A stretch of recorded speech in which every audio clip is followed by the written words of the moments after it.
Our next comic, he's also he's the one who won the 2015 Pittsburgh Improv stand-up comedy contest. Very funny, also known as the Northside Dream. We got Brandon Shea. All my life I want money and power, respect my mind, or die from last child. I pray my dick get big as the Eiffel Tower, so I can fuck the world for 72 hours. Goddamn, I feel amazing. That's my shit, dude, for real. I bumped that shit on the way here, and I was like, I'm gonna listen to it again when I go on stage. And I'm fully erect, let's fucking do this. What's up, Pittsburgh Improv? Here on a Thursday night, you guys must have nothing to do tomorrow, or you're irresponsible. Either way, you're my kind of people. What the fuck is up? Word. If you didn't hear the host, my name is Brandon Shea. My middle name's Joseph. If you guys aren't following along, my initials are BJ's. Don't worry if it took you a second. It took me 16 fucking years to realize it. Somebody found out my middle name in high school, start making jokes. I get pissed off and I go to my mom naturally like, what the fuck? She's like, what? I'm like, my initials are BJ. She's like, yeah. What do you mean? Yeah. You did that shit on purpose? She's like, yeah. All right, I'll play devil's advocate. Mom, what did I do out of the uterus to deserve that? She's like, it's pretty simple, my son. You ever been in labor for 13 hours and gave birth to a baby hippo? It sucks dick. And I named you accordingly. Thanks, Mom. Feeling the love, truly. I don't know if you guys can tell by the way I'm talking, I have a bit of a speech impediment. I don't know if you guys picked up on that. I'm a little bit sensitive about it. That speech impediment is that I was born, raised, and educated in the city of Pittsburgh.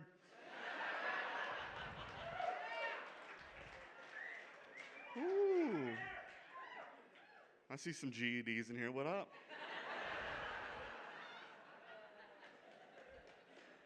See, man, but people call me out on that shit all the time. Call me out on my Pittsburgh accent. Like, whoa, dude. You're like really from Pittsburgh, aren't you? I'm like, yeah. Like, no, you never left the city, have you? I went to Erie once when I was a kid. Splash Lagoon was pretty dope. They're like, no, dude, everything you say sounds like it's covered in French fries and coleslaw. I tend to agree. I found out recently, they did a report, and they said if you've lived in Pittsburgh for the last year, on average, you spent 3 days stuck in traffic. And if you've traveled 28 North or the Parkway at all in the last 25 years, you fucking get it. And I'm trying to figure out, how are these yinzers spending their time in traffic?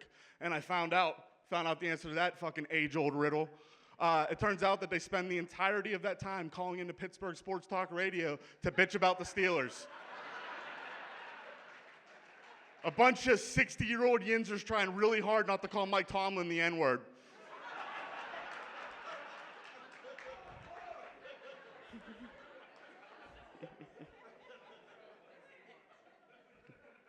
I fucking hate that dude so much.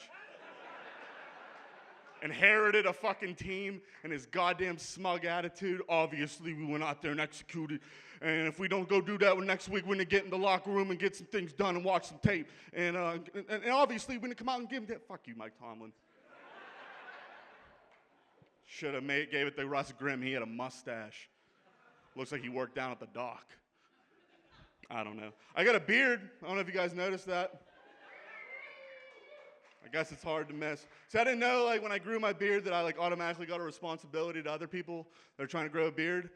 Come up to me oh, dude, you got Dollar Beard Club? What's that like, huh? What's your secret? What's your tip? How do you get that? My secret's neglect. Guys, if you want to grow a beard like mine, here's what you do. Go home, throw away every piece of shaving equipment you have, and don't do anything for 8 months. And this is what you got. Right here. And it's listen, guys, I'm aware my beard doesn't look that great. I mean, I'm German and Irish, but somehow I got a beard that makes me look like a Pittsburgh jihad. I don't fucking get it. I know every time I fly, I'm like, there is definitely a chance that I'm going to get a random security check. So I don't fly with my weed, guys. That's just smart. We're game planning in this bitch.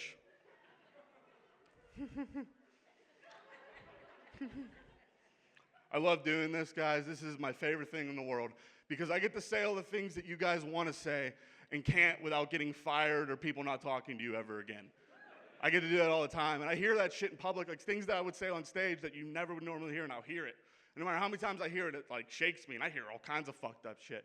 But I gotta say, hearing the phrase, "you fuck better than your brother," is never a good thing. But looking back on it, I just think my dad was trying to be nice.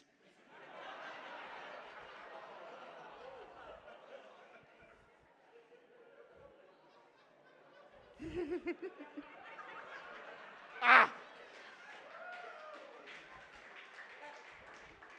Love you guys. But like not more than a friend, like don't get it twisted. I'm recently off the market, guys. That's why I got myself a girlfriend. It doesn't happen often for me. I don't know if that surprises you, but it's a fact. That's just how I'm working with it. And I'm actually moving in with my girlfriend. It's the first time I've ever moved in with a significant other. Yeah, give it up for me. Good. Because I need encouragement because I'm fucking worried about it, man. I usually don't worry about that kind of shit, but people just keep psyching me out. Like, dude, it's a big step. Like, you sure you're ready for that? Like, fuck. So I made sure that I only signed the 6-month lease. Because that way when I cheat on her, it'd only be awkward for like 4 months. I'm prepared as fuck out here. I got a contingency plan. That's what you do when you smoke too much weed. You just start thinking of every scenario. Like, I got a game plan if that shit happens. Everybody thinks they can do the zombie apocalypse, but get freaked out when they see a spider come from underneath the fridge. You guys are all pussies. I don't care how many guns you have. All you've been shooting is milk jugs for like 8 years. You goddamn rednecks. I also got tattoos because I'm just all about disappointing my parents. Everybody else got tattoos here? My man, you got some tattoos? Yeah. Give it up. See, I didn't know when I got my tattoos that I would have that thing where for the rest of my life, my family was going to make me feel like shit about it. Go to a family gathering, come up to you like, you got another one? That is disgusting. How are you going to get a job, huh? But how are you going to feel about yourself when you're 70 and your skin's sagging with that nasty ink all over it? I'm like, whoa, let's get that out of the way. I'm not making it to 70, guys. This is like 25 years of me knowing how to eat right and exercise, and I've done none of it. And you think that's just going to change in the second half, huh? We're not making halftime adjustments. We're just going all out. We're like Bruce Arians with that screen pass. We're just doing it every play, even though it's a 5-yard loss. Fuck it.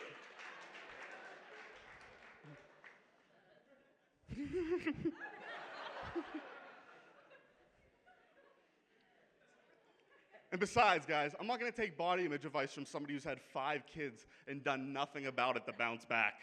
Mom. My parents don't come to my stand-up shows. I don't know why. It's weird. Not quite sure, guys. Any of you guys in here religious? Sorry, I'm not going to pick on you. Yeah, you got faith? Give it up. Fuck yeah. I grew up Catholic. I went through that whole rigmarole and shit. It was cool, I guess. Here's the one thing I never liked, though. I never thought that Jesus was white. Never. Because listen, I don't know much about religion, but I do know about geography. And if the pictures I've seen of Jesus in my Religion 101 textbooks are true, then the greatest miracle that dude ever performed was living in the Middle East for 30 years and not even catching a tan. Jesus be pasty as fuck, yo. Like, if I gave Jesus a pair of Billabong surf shorts, he'd be going out in the ocean, hanging 10 for your sins. That's what he'd be doing. Any of you guys online dating here? No? You guys met like humans? See, I went on this Tinder date once, and the girl said I would never consider sleeping with you unless you lost like 70 pounds. It's fucked up. And I didn't ever see it happening because I don't ever see a scenario in which I'm going to like her more than I like cake. And maybe I'm alone in this. Maybe I think a bigger dude's a better lover, ladies. No, I'm going to explain anyway. Look around at these guys that are in shape. While they were busy doing push-ups and eating kale, I was sitting in my room masturbating, eating pudding out of a cup without a spoon.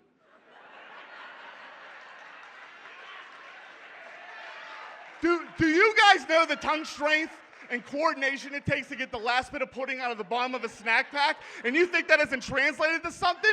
Get the fuck out of here. Listen, I'm just saying, guys, you can't eat good pussy and eat quinoa. That's not how the world works. You guys have been fun. My name's Brandon Shell. All my life I